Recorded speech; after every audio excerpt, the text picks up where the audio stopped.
Welcome to the Rental Roundtable. I'm Court Caston. I'm Quipli's COO, and I've got Jack Beauparlant here, the owner of Kingdom Equipment and Trailer. Jack is based out of Vermont. He's got an awesome story, and we're really excited to have him on the podcast today. So, Jack, before we jump in, do you mind introducing yourself, giving a little background? Absolutely. First of all, thanks, Court, for having me. I really appreciate it. So yeah, like Court said, my name is Jack Beauperlant. I'm from Danville, Vermont. It's a town in northern New England, northern Vermont. We're about 45 minutes south of the Canadian border. I own Kingdom Equipment and Trailers, which primarily speaking, historically speaking, has been a trailer sales company. We sell anything from, cargo trailers, equipment trailers, dump trailers, things of that nature. But we now have moved into the rental world as well, doing equipment rental. I took over the company fully in May of 2023. I purchased the previous owner out, took over full operations management in 23, and a year and a half later, here we are trying to scale it as intelligently as we can, as financially responsibly as we can, and to best meet our customers' needs. So definitely a small company in the scheme of things, but as an independently run company, we try to run as efficiently as we possibly can, and profitably as we can, with customers being our main focus for sure, and keeping that stuff rolling as well as we can. And that's why we wanted to have you today. After I spoke to you, I kind of realized that your business is a well-oiled machine of incredibly well-oiled machines. And I just thought it was really cool to see how you view things a little bit differently, and also just the growth that you've experienced over the last year and a half. So you mentioned that you took over the business, I think May of 2023. Do you mind telling me sort of like what inspired you to take over that business, and how it all came into play? Sure. So yeah, it's a local company. I mean, I grew up here. I've lived here my entire life, and kind of watched the company actually grow from a very small, just kind of backyard business on the sales end of things, right up to where we were when I took over in May of 23. And before that, I owned a landscaping company here in town, from the time I was in high school up through I went to college. I got a degree in horticulture and ran that company until March of 23, and sold out before I took over at Kingdom. And I've always had a huge drive in like the sales end of things, just talking with people. I've always been very good at that. And when with COVID, it came really hard to find help in the landscape world. And that I couldn't scale the company any longer, basically. And I really wanted to see the company scale. And this was really, really hard trying to find help in a very rural area like we are, especially on a seasonal level, because as we spoke before this, Court, like winters are very aggressive up here. So it's very seasonal. So I had the opportunity. I was approached by the previous owner of Kingdom to chat about possibly buying him out. The company had grown through COVID. It was kind of reverse of how my landscaping business was, and the company really took off during COVID, as did the majority of the companies in our industry. And so he approached me, and we spent 6 to 8 months kind of hashing out the agreement and figuring out, how I could fit best into the company. And that ended up being a full takeover in May of 23, of me being, the sole owner of it, but acquiring the assets that were there in the rental fleet, as well as the sales side, but in primarily speaking, the rental fleet, as well as the employees. And we've tried to grow it as, like I said, best we can from that day. And I think we've done a pretty good job of it. As like I said, being an independently owned company and trying to grow it on a financially intelligent level has been a little bit of a challenge, and not overfleeting, but not underfleeting as well. So, And you, correct me if I'm wrong, did you work in the business for a little while before you took it over? I did Or not. The only experience I had in rental was from the customer standpoint, which has given me a little bit of an edge. yeah. As owning the landscaping company, we used to rent a fair amount of equipment. We were geared up fleet wise pretty heavily on our own, but every once in a while you have that job that requires something to, a little niche piece of equipment. So we would rent. So that was my experience in rental, other than before I took over in February of 23. I went to Orlando to the ARA show, and was walking around the show floor and doing the classes there as somebody who had never passed a rental contract to a customer. I had signed one as a customer, but never had passed one as the guy at the counter, which was really awkward and interesting, but you learn quick in that, aspect. So, yeah, that's pretty much what I had. But I was not an employee there before taking over on May 1st of 23. I had done a little bit of shadowing, obviously, and, with the buyout, I had, full reins of what had really gone on behind the Yeah. scenes paperwork wise. But the rental side of the company was very, very small, very structured, in an interesting way. Not a bad thing, but so I kind of, the day I took over, I had free reins to really kind of change things because there really wasn't like a procedure, a practice. There was no rental software. We actually implemented a rental software at that time that did not work out for us at all. It was structured around like just companies that run totally heavier than us fleet wise. It didn't work out at all, and that's actually where we teamed up with Quipli, which has been an awesome move. Just to give Quipli a little plug, has been an awesome move for us as a small company. But yeah, You don't have to plug us, but we appreciate it. yeah, Well, so, again, one of the things that stuck out to me is your business has grown dramatically over the last year and a half. And when we spoke, you attributed it to a couple of things. One was finding the right customers, and encouraging the right behaviors with those customers. Then you also just said that your social media presence, was like a really just rapid injection into the business. Do you mind first just talking a little bit about, your approach and how you approach the social media part of the growth equation? yeah. I mean, step one is always have your iPhone in your hand and ready to take a picture. I drive that into my delivery driver. I tell him all the time, I'm like, take the picture. I don't even think even if you think it's kind of a cheesy angle, just do it. It's hard for him to, absorb that. But like always just try to generate content, whether you need it that day or not. But and do it somewhat organically, and just get out there constant, get in front of people's faces all the time on social media because frankly, the newspaper and radio ads just don't do it these days. And you can have the best website in the world, but if you are not in front of those people all the time at 7:30 at night when they're flipping through Facebook Reels and TikToks, you're not going to drive them to your website. And it's a generational thing. Obviously, I know that there's, you know, certain generations right now, the way they purchase is different, but social media has been huge for us and just that brand recognition. And that really drove our sales and our leads like literally through the roof almost overnight last year when I took over. Just totally changing of the guard on how we did things, how we marketed the company, branded the company, consistent branding. And I spend a lot of money every month on marketing. Don't get me wrong; it's not all organic. Yeah. It's not.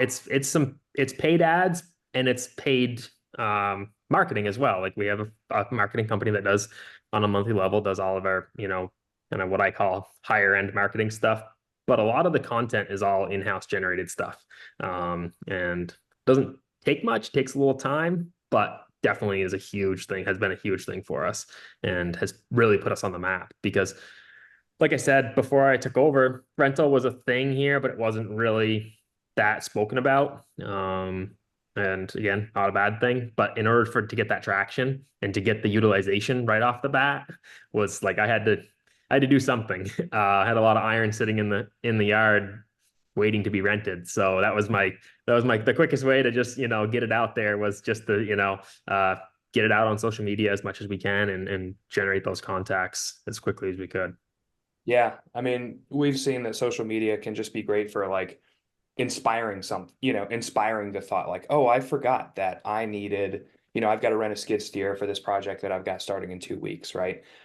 People aren't scrolling through their browser history, right? They're scrolling through social media. So, when they see, uh, you know, great asset just come across the feed, right? Oftentimes it's just that little reminder about something that's coming up. So I love that. And I don't want to give it away, right? But you obviously talk about how your assets are newer. And I think like it's really great that you've got raw content, right? That's just generated in-house, but it's your machines and that people can see that they are, quality assets, right? This isn't something that's been in the fleet since 1999, right? Most of your stuff is newer.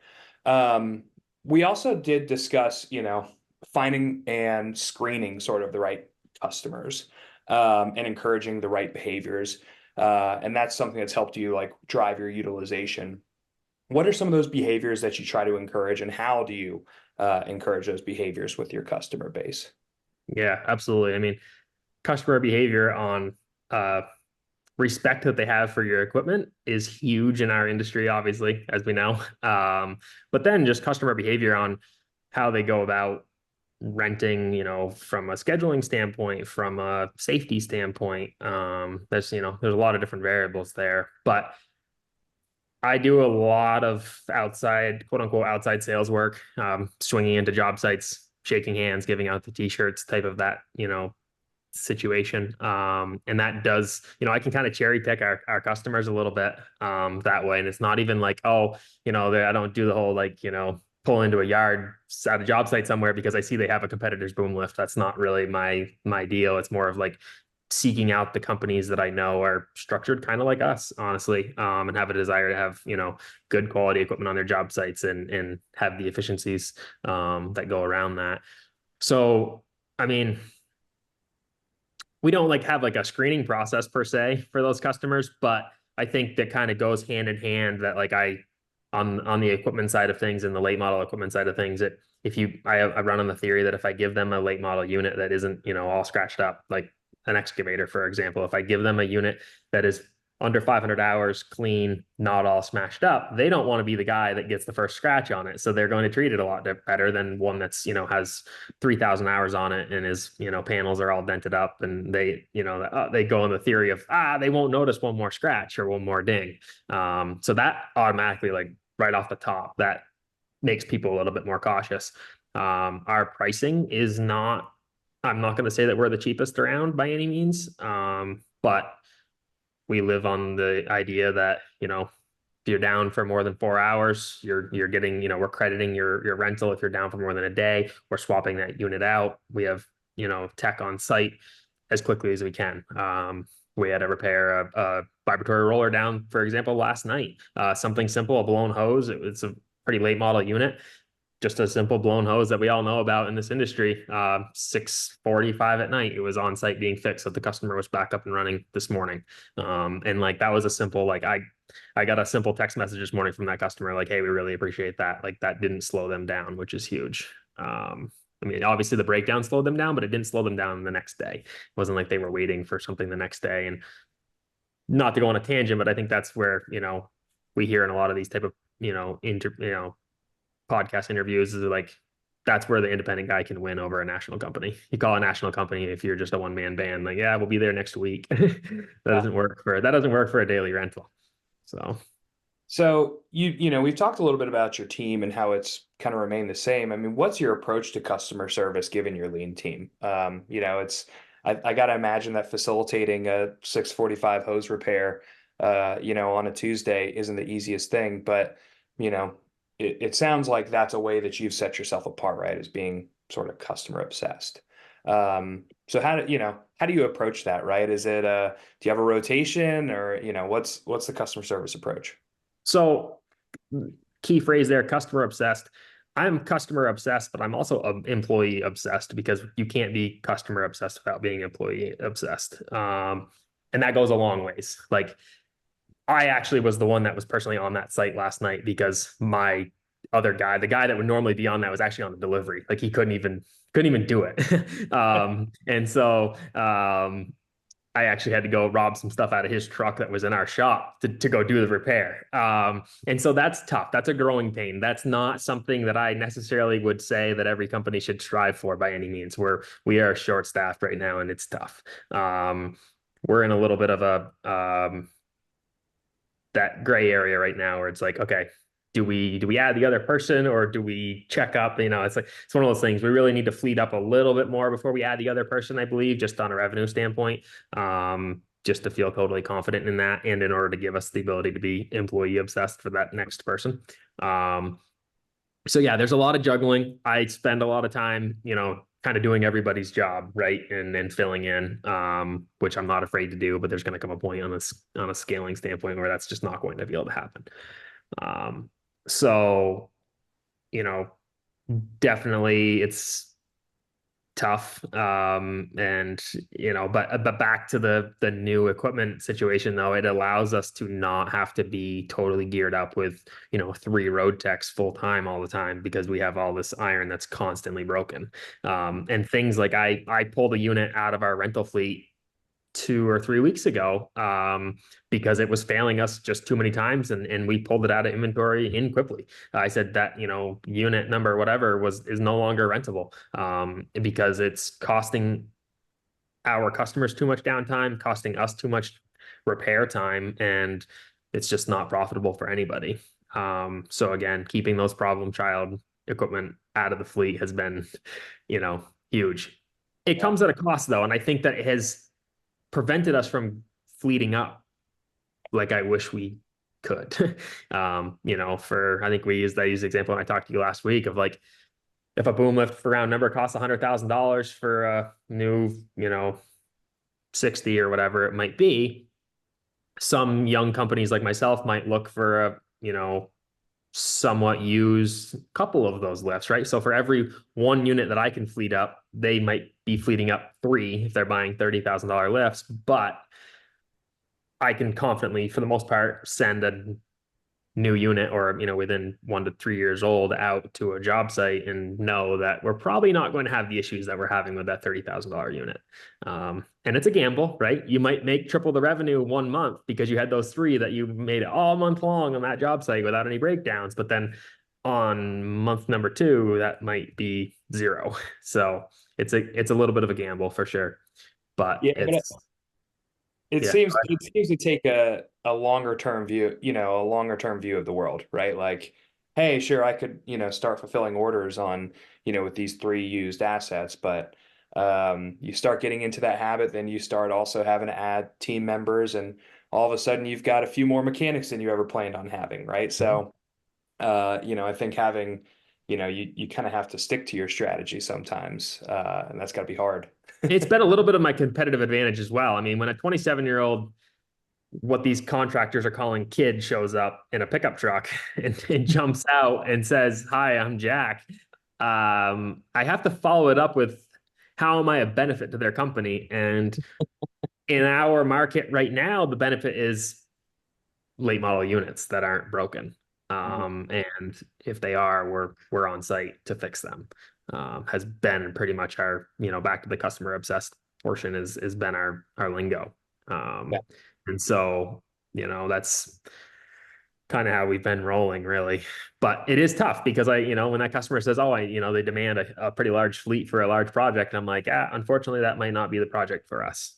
We'll help you on this other one because we can fleet up enough to be able to help you guys out, but maybe not on this other big one, which is tough for me because I'm like, I'm, forward motion all the time, like let's go, go, go, go, go, and keep adding. But it's, we're in a little bit of a weird market right now too. Whereas like some days it's crazy and the next day it's dead, and that's just how it is. But things are, availability of equipment. I listened to Elliot Virgil's talking about, the availability of equipment, and like our customers are still kind of geared that like if it's available, they want to buy it or they want to rent it or they need it because it's available. But like stuff's becoming more available, and we can, I can call up our national supply companies for, whatever big name it might be, whether it's, Kubota, Taguchi, Genie, whoever it is. And for the most part, we can get stuff, which is way better than it was 3 years ago before I even took over. But I kind of saw from the outside what was going on.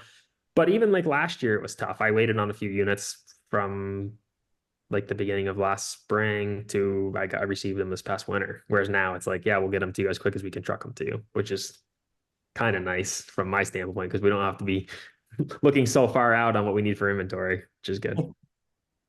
So we've got a question in the chat here, going back to your employee obsessed comment. Someone asked, what are some things that you do to be employee obsessed? How do you practically build that into your culture?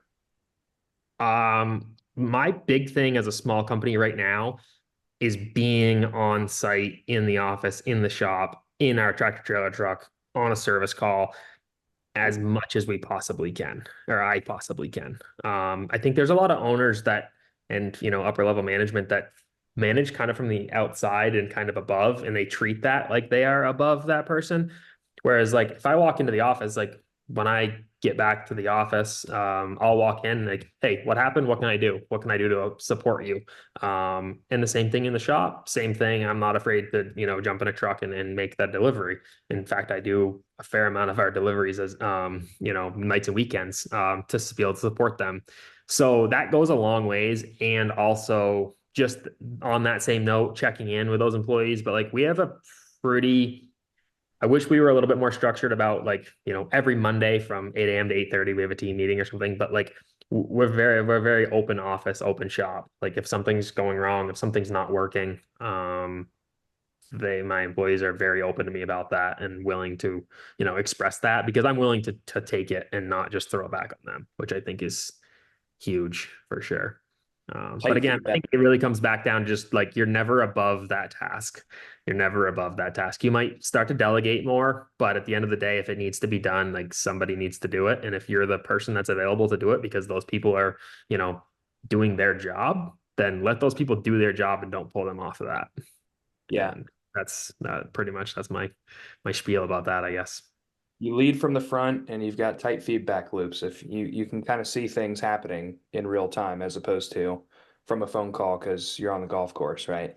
Uh, Yeah, and like I think that that you build the credibility with your employees that allow you just to do things like that and allows me to step out of the office because I'm on this podcast today and they support you. They're not like looking at you like, oh, he's just off doing something that doesn't really matter. Because they know that prior to me leaving, me returning, like they're going to be supportive. And that, yeah, goes a long ways. I love that. Um, so let's pivot into the fleet management side of things because you talked a lot about how you've got newer assets, right? Do you mind just kind of like telling me how you came to that conclusion to adopt that strategy of just always having new assets? How did you, was that something that you guys were always doing, or was this something where you said, you know what, these old machines are, just a pain, and I'd love to just keep them, a newer fleet? A little bit of both. I think I that transferred from my landscaping company, I think, into the rental company. I was very, you know, not super late model, not as late model as we are now in the rental company when I was landscaping, just from like a financial standpoint. But I like to keep things decent. If you ask anybody like in our area, like I'm very like new paint. Like I just like keeping stuff fresh. Not like, Corvette shiny, but just that I think there's a lot of, that goes a long ways. So I'm kind of, inspired by that. And the previous owner was sort of the same way. The fleet was very, very small before I took over. So what they did have for fleet was new equipment. Um, and again, I think that kind of came down to what was available during COVID when they started the rental too. Whereas like used stuff was tough. There was, it's hard to find. And right at the beginning of COVID, you could get new stuff, and that's when they geared up. And then it all fell right, it all went downhill. Like you couldn't get anything. So I was kind of like, a little bit of 50-50. Like that was kind of how I kind of ran anything I did before taking over, and then how it was run once I took over and saw that was a pretty proven way of doing things to keep things fresh. And I'm not a mechanic by trade. I will admit that. I admit that to customers. If I show up to a job site, a service call where it's not a blown hose on a roller, if there's some troubleshooting to be happening, like I'm making another phone call, and I'm not afraid to admit that. And I don't really want to waste anybody's time, myself included. But that's why we have those resources.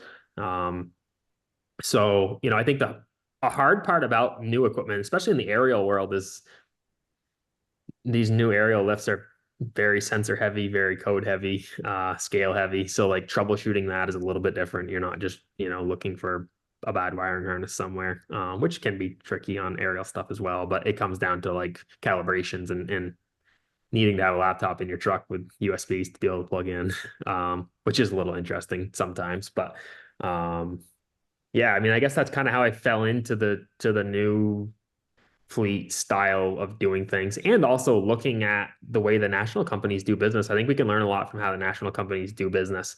They turn over, like in the aerial world, national companies, United, Sunbelt, was Ahern, H&E, they turn over their stuff every like 7 years. And if you look at the market of used aerial equipment out there right now, 2014, 2016 is what's for sale right now. And if you look at the that date, right, that calls me a liar. Well, that's 10 years old.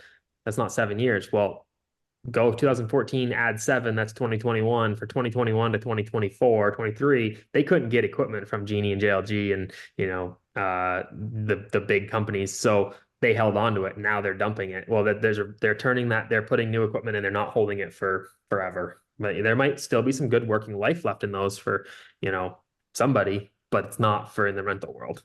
It's not where somebody's calling you that this thing is broken. And there's a reason for that. So definitely have been kind of inspired by them in that sense. Like, why do they do things like this? And what brands are they buying? It's not necessarily because they're getting the best deal, which I mean, we all know that they are, but it's house serviceability, product support, things of that nature. Yeah, absolutely. Um, So how do you balance the risk of, making those heavy investments in new gear, right, with the potential return on that investment, right? Like, again, take me through your thought process when you see three used ones, across the street or one new one, right? Like how do you kind of make that purchasing decision and make it feel as, less risky as it can be? High utilization. That's like 110%. I think that, short-sighted Mondays are crazy for us, and Mondays, especially in September, are crazy for us this time of year in the Northeast where winter's coming and job sites are rolling right now to get things, tightened up for winter. So our phone was ringing off the hook on Monday, and I didn't have nearly enough fleet. And I had that like little split second, we need to gear up a little bit more. And it's probably not, justifiable to buy three more used, yeah, three more new units right now. So you have to talk yourself off the ledge when it comes to, the three used ones. And what it comes down to is, back to the same thing of having them broke down. If you rent them for a month and you win, next month you might not win at all. And so I know that, you know, with the new stuff, the somewhat late model stuff, we can maybe keep our fleet numbers down less than I would like. But again, the utilization is high. That then there creates a little bit of sense of urgency too, especially like with our non-commercial customers, with our residential customers when they call and say, "Hey, do you have a wood chipper for rent this weekend?" And we say no. And then they call again next weekend and we say no, right? That there comes a point where you need, okay, now we need a couple of them or we need four of them, right? So we're not saying no all the time. But also if it's like there's a little bit of urgency, like, hey, that book's up really quick this time of year, why don't you book it? It's like, boom, it's utilized all the time. Yeah. And especially those weekend, the homeowner stuff is tough because they're weekend rentals that don't get booked all week, all during the week because, the sod cutter might be something that, you know, Joe homeowner is renting only on the weekends and the commercial guy isn't renting during the week. And so you can only, gear up so much for those type of things. So high utilization. And that's really what comes down to like when I'm looking at what am I going to go to the show and order or what am I going to order, in a mid-season special when these reps are always sending us, these July blowout sale pricing emails. I'm like, it's quick to like, yeah, I'm going to jump on that because it's a good deal, but what's the utilization of it? How much are we going to utilize it? And back to, again, not to plug Quipli, this is totally organic that in the sense of like taking advantage of a software like that to be able to look at what is our utilization of it, what is a return on investment. For some things, you would have no idea what your return on investment on some of this like just weird stuff that you would never realize has a super high ROI because maybe it only rents on the weekends, but the ROI is super high. But then there's things that you think rent all the time that are renting every weekend that have a horrible ROI. Yeah. So, and what do they utilize? And I think we have to break it down because we're general tool, residential, and aerial heavy commercial. I almost have to look at it in like two different senses of, you know, what is our response rate for the residential guy on a Sunday if something's broke versus what's our response rate on a Thursday afternoon when something's broke on a commercial site and Yeah. in that downtime? How is that downtime affecting our revenue? There's, Yeah. if I can tell the homeowner, hey, don't worry, next weekend that, whatever the next tool is you need was 50% off because you had a little bit of a hiccup. That goes a long ways, but like 50% off the next day for the commercial guy doesn't affect that they had, a whole nother crew of guys sitting there doing nothing. So Hmm. there's a big difference in there. So for sure.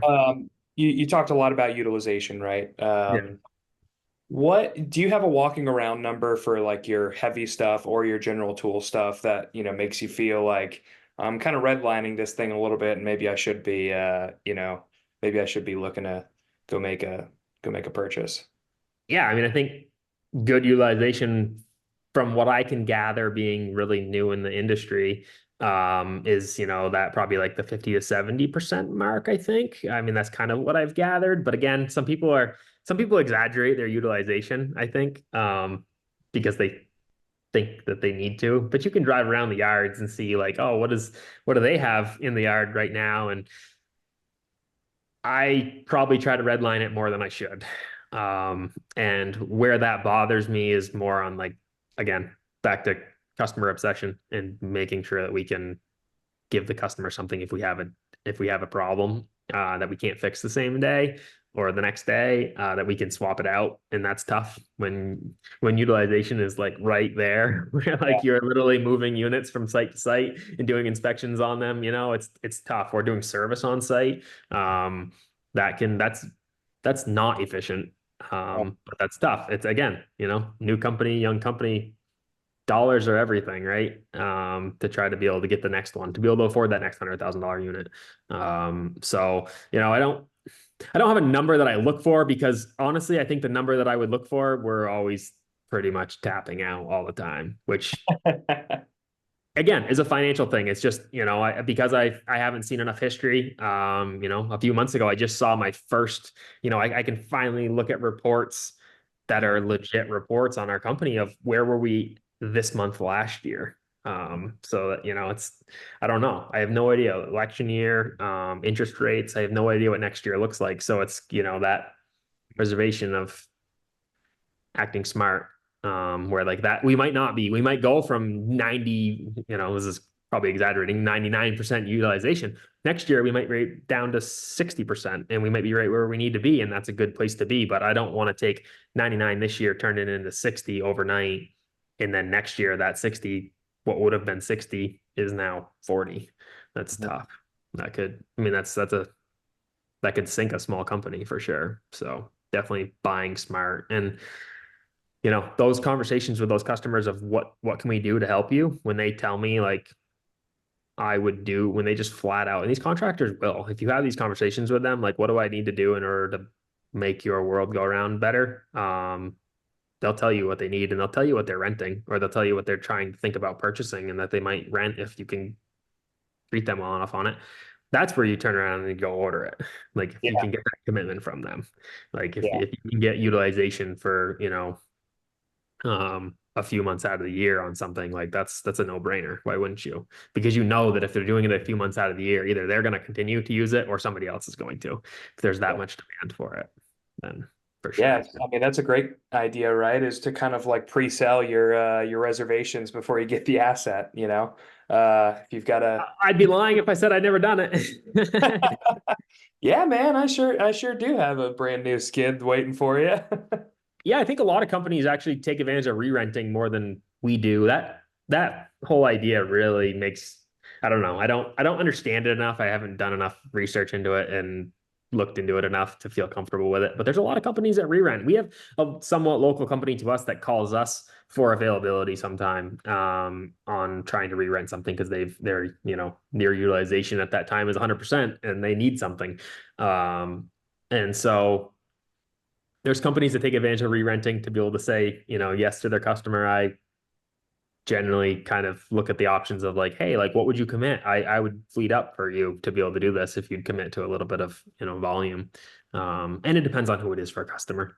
If it's a guy off the street that I've never met before, we have really heavy into like solar field stuff up here right now, and there's a lot of those companies that approach us, and it's great. We do a lot of business with them, but there's a lot of them that kind of get your hopes up too, Yeah. because there's so many of them that you end up doing business with the same core, but there's a lot of them that walk in the office or call, and so you have to be careful. You can't get overexcited about it, which is hard for somebody like me to do because I am, like I don't want to say no. I never want to say no.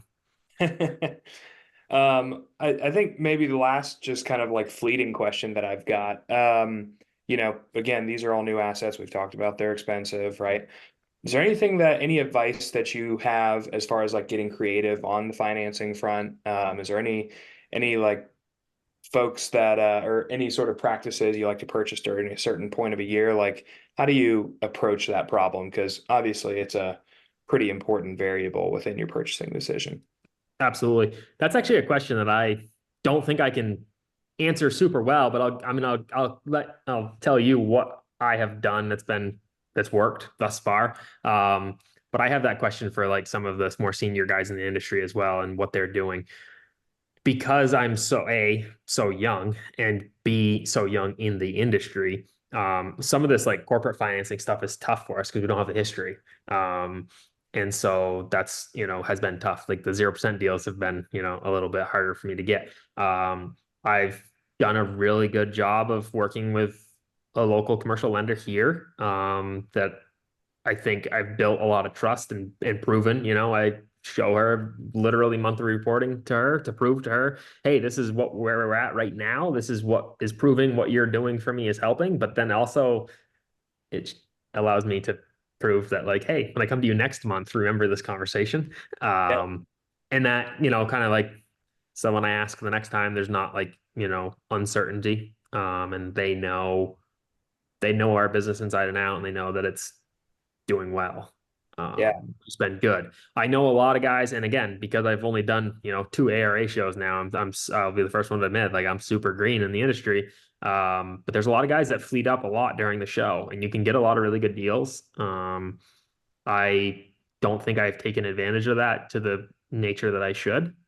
Mhm. I do a little bit more of my dealing more on a local level.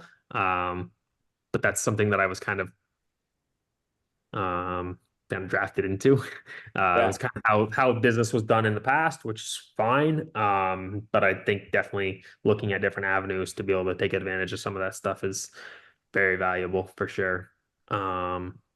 So yeah, I mean, like I think there is a lot of people that do take advantage of those, the time of year show deals. And again, I think it really with inventory coming back, it's going to be easier to do that as well. Mhm. Like the thought of ordering a fleet in February at the show, if it's 8 or 9 months out in New England, that puts it, the first of the year. And that's like the worst time of year to be unloading step decks.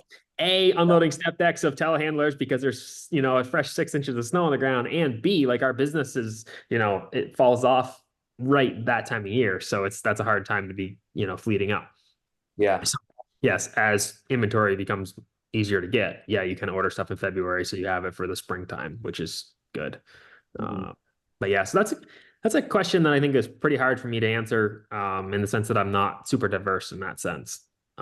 We've taken advantage of a little bit of the financing incentives from some of the manufacturers, but it's been a tough one just because of the history.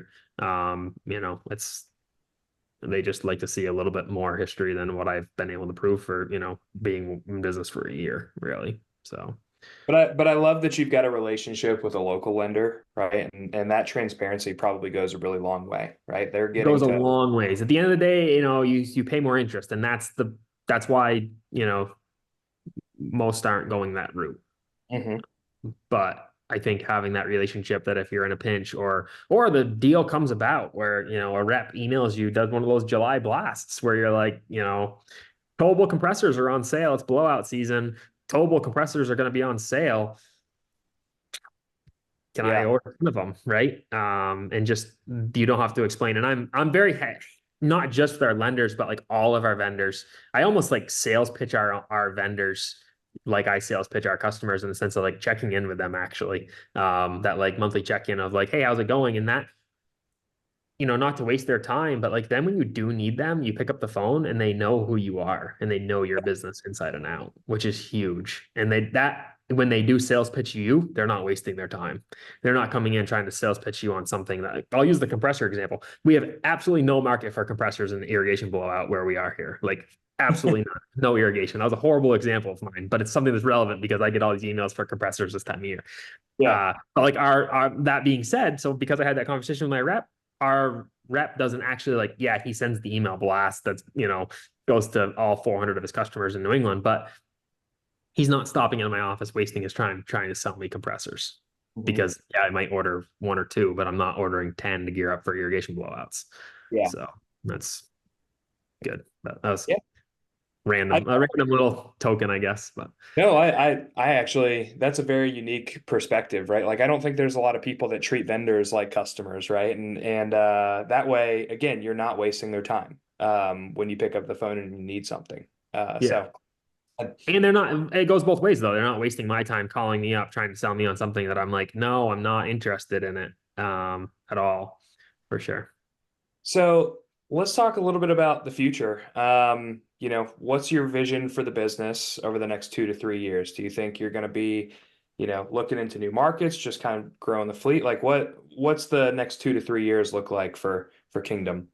Yeah.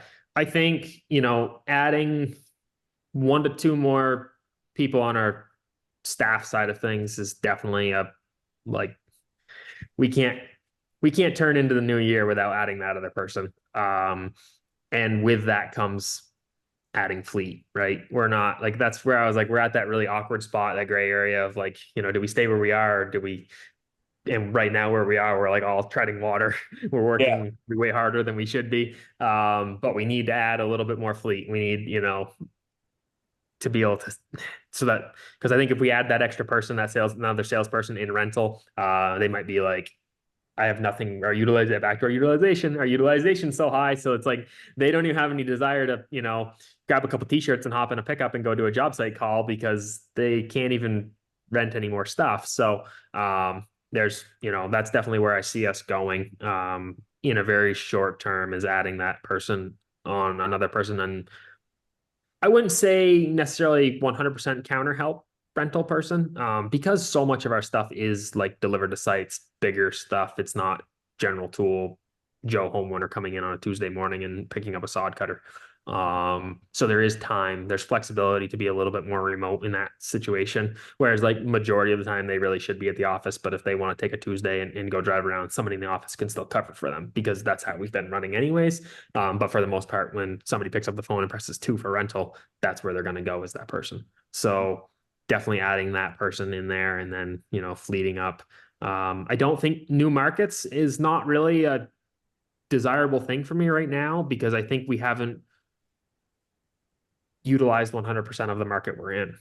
hmm And it's a very evolving market too. I mean, during COVID, Vermont grew like exponentially from a development standpoint, not so much population standpoint, because it's a lot of second homes, a lot of people that, were buying property here from New York City, Boston, and it's just they're here on the weekends. But because of that, there's been some massive development here. So I think that where we are geographically, we can still stay here. We don't need to add another store. We don't need to, try to find new avenues outside of our geographical radius. Just finding those customers. And it's not necessarily stealing those customers because I think there's a lot of customers that are even on a residential level, like the residential builder stuff, those guys are like pretty new to like, you need to talk them off of the scaffolding and the ladders hmm and explain to them why aerial stuff could be a benefit to them, or explain to the construction guy why renting an excavator for 40 to 50% of their job sites every summer is better than just owning, buying that smaller midi size at 18,000 pound and less because having the right piece of equipment on that job site every time, right? If they have to get through a gate, they can get a 2-ton machine. If they need to dig out of a triaxle dump truck, they can get a 8-ton machine, 10-ton machine. Yeah. And so that's, versus having that like one size fits all type of machine that now costs them literally $100,000 to just park it, is tough. And So it definitely, does a B minus job on every job, right? yeah, it can do. everything okay versus, one thing really well.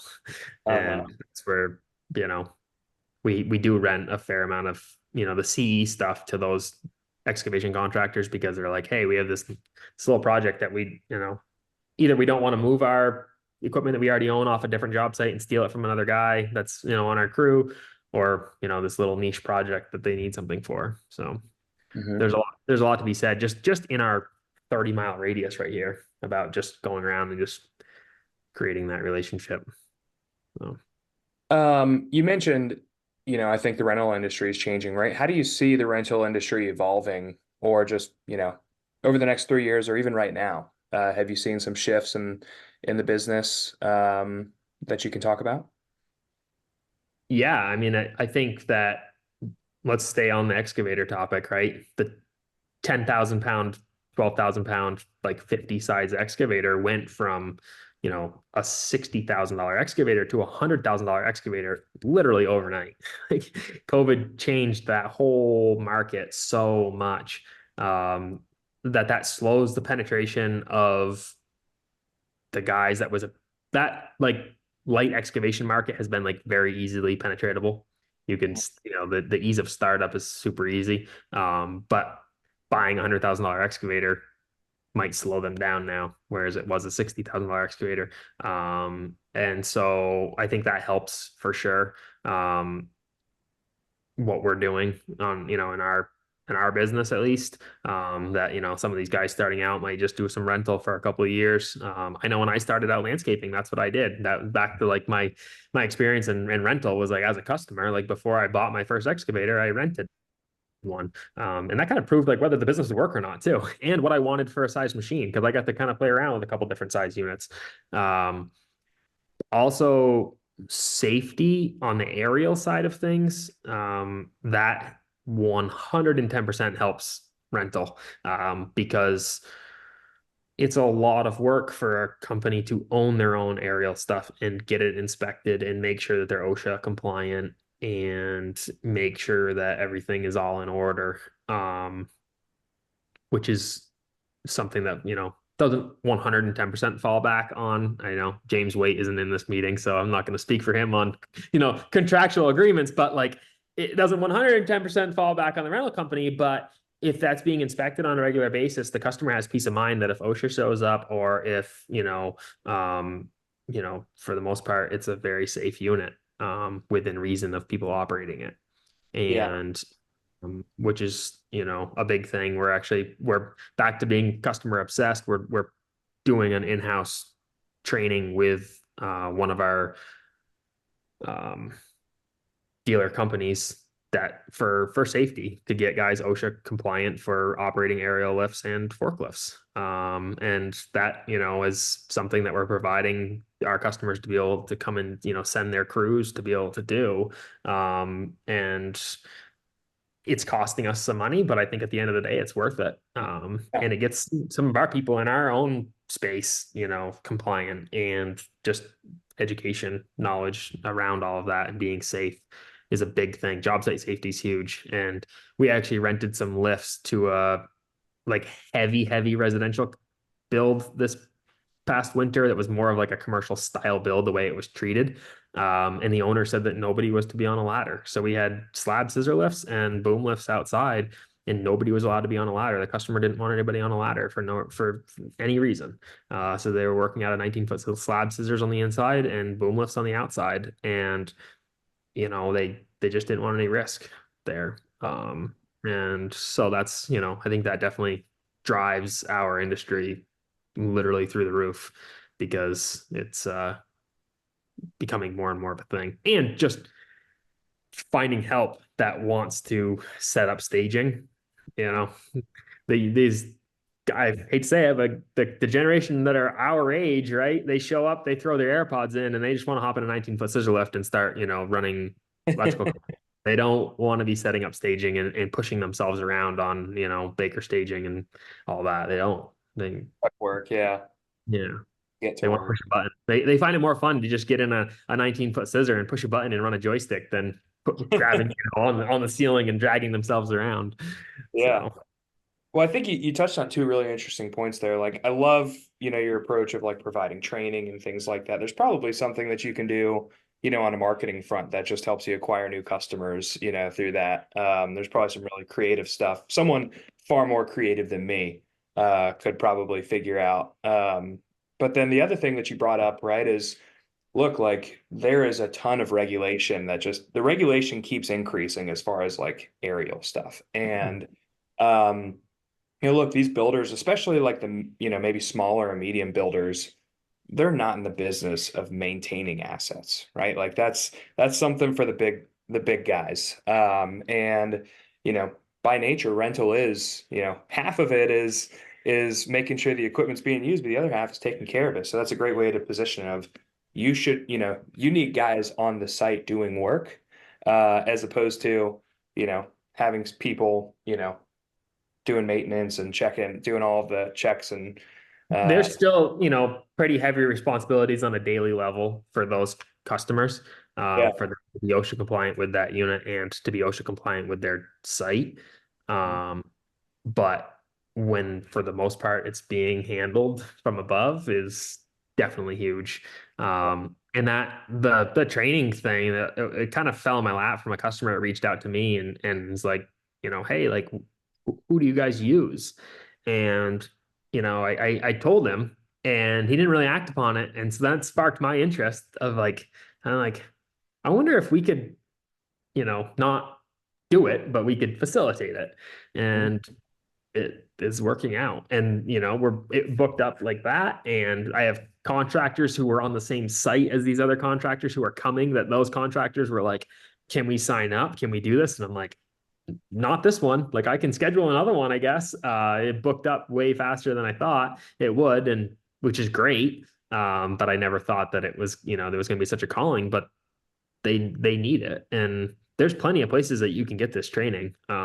It's just what's convenient. And I think everybody tries to keep some of these larger vendors too, like to keep things in-house, or these larger customers like to keep all, not in-house, sorry, these larger customers like to keep all of their vendors in one place, like one-stop shop.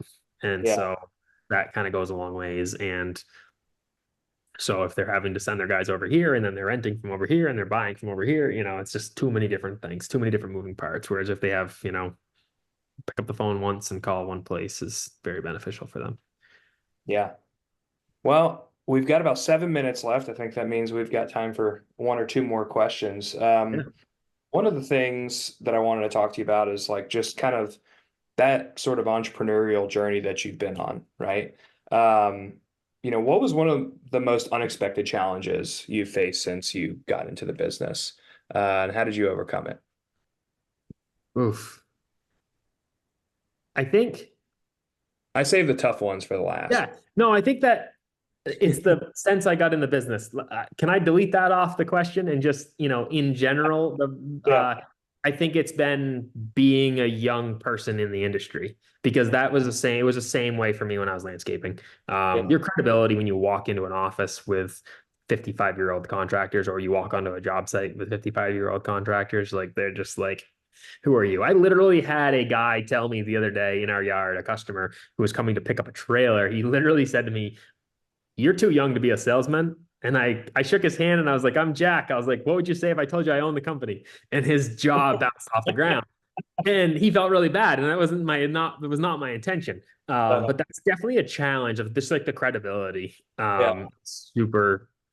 It's tough. Once they build a relationship, they totally like it's fine. But they just kind of like they look over and they're like, and they just walk away. And it's like, eesh, that's tough. You know Um, what, what you should say is, hey, look, I'm a late model unit and so is my equipment. right? Yeah, yeah, for sure, for I'm sure. not weathered, I'm Right, fresh, ready to right, rock. right, exactly. And it doesn't take much for me to prove that. I don't think. I hope. We all fall short, and you can take a lot of. I take nothing to heart as far as criticism from customers. If they tell me, hey, you missed the mark on this or whatever, that's great. We'll make it up next time. And the biggest thing is just proving that next time you make it up, which is big. But yeah, I guess that would be my challenge right now, I guess. For sure. And then as far as someone looking to get into this space or maybe to, take on their own equipment rental business, what advice would you have for anyone in terms of managing growth and also being able to keep their costs low like you've been able to do? Definitely. This has nothing to do with rental at all, but it's my number one. Like I am a firm believer in this on any business is make sure your accounting is perfect on a very regular basis. And then to go one step further with that in rental specifically is get some sort of software that can track all of your contracts and track your schedule because you can double book really easy. That makes you look like a zero. And then after the fact, if something happens and you don't have a signed contract, it's you're paying for it. But definitely keep your accounting straight. And it will let you sleep at night. Believe me, like it's huge. Because at the end of the day, you can look at that report and say, what do we have for sales? What do we have for expenses? Where are we at? And on a balance sheet wise. And you can also grow very rapidly with what you think might be some really bad numbers, but you're proving that the numbers are working and that, if you can do some projections, you can prove that you can be profitable. You can take that to like the bank that I was talking about earlier and run with it and not have to worry about getting, you know, whatever financing through whatever company. Yeah. At least to get started, before you know, get totally off the ground. But having some solid numbers and data to back up, your business and then also to make the decisions moving forward is definitely huge Yeah. for sure. I think you're the second guest that I've had say that. It's just the importance of accounting. You leave no uncertainty about your business, right? You know exactly where everything is and how it's doing. And at least if things aren't going well, you know it and you know what it takes to turn it around. But when things are going well, it gives you the confidence, like you said, to sleep at night. So, Yeah, and you can't get too carried away with the confidence either, though. You have to yeah. be, you have you can't, you can't take it and run. And you can take it and run in a beneficial way of, use that to benefit your business, but you can't just run away with it. It's huge, but definitely. And it takes a lot of time and it takes a lot of effort and a lot of discipline. And Yeah. somebody like me, I've had to, hire some inside and outside staff to manage that because sometimes I'm not disciplined enough because I might be at my computer doing some, bookkeeping accounting work and a customer walks in and I'm not going to hand that customer off to somebody else if they were reaching out to me, or I'm not going to push them away. I'm going to push the accounting away. And so like honestly taking that off my plate because you have to look at where you know, your strengths are. And my strength is not necessarily that. It's more like customer facing, selling to that customer. So definitely, take the time to do it. Be disciplined. And if you aren't disciplined, make sure somebody else within your company is. Yeah. Well, Jack, I think that's a good point to end on. I appreciate it. And yeah, thanks for everything that you do and being an awesome Quipli customer and being on the show. Hope everyone Absolutely. Thank you, Court. I has appreciate it. And anybody has any questions, feel free to reach out to me. Be happy to elaborate on any of the topics as well. Oh yeah, we'll provide Jack's contact info in the episode. So thanks a bunch, y'all. And we'll see everyone later. Thank you.